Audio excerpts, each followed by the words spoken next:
Hello guys, it's Johnny Flyer and I am working on another engine here. I've got a fairly good condition Pacific Railroads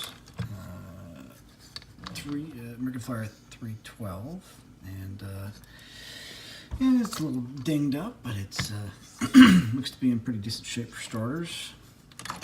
So little damage here. The front side of our locomotive is popped off. Let's see if we can't get that fixed. And a little bit of wear here on some of our wheels, but let's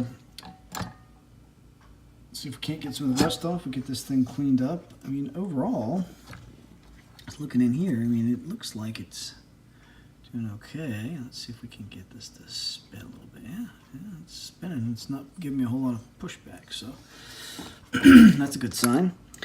So we'll get her taken apart, and I don't know if this is a smoking tender or not, but it's got some weight to it, so maybe we'll have to change out the coupler here to a knuckle coupler. A little bit of cleanup, but I think this one might actually come together pretty nicely. So we'll get to work on it. And I will take you with me on the journey. So, as you guys know, my favorite part is to crack the tops off of these old trains and look at the date. And this one's a little hard to read. It's December of 1940, either 6 or 8. Can't quite tell. But probably crack open the books and find out when this model was actually produced and figure it out. But I think that's cool.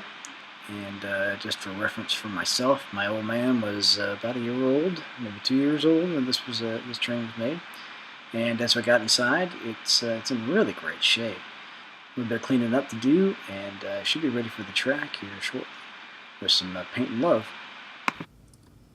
So they say caveat emptor, right? Buyer beware. Well, be careful with what comes up inside of your tender. So there's that. So it looks like something was making a living in there. Yeehaw.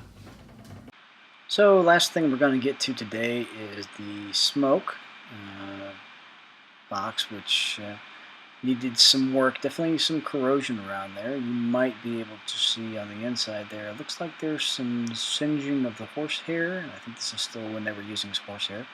But you can see I got the bottom off of this thing. And fundamentally, it's in decent shape. It's going to require a little bit of cleaning up. And unfortunately, some new nichrome wire. You might be able to see the nichrome wires on the bottom there. They're pretty small. I think they are, what are they, 80 gauge, 40 gauge.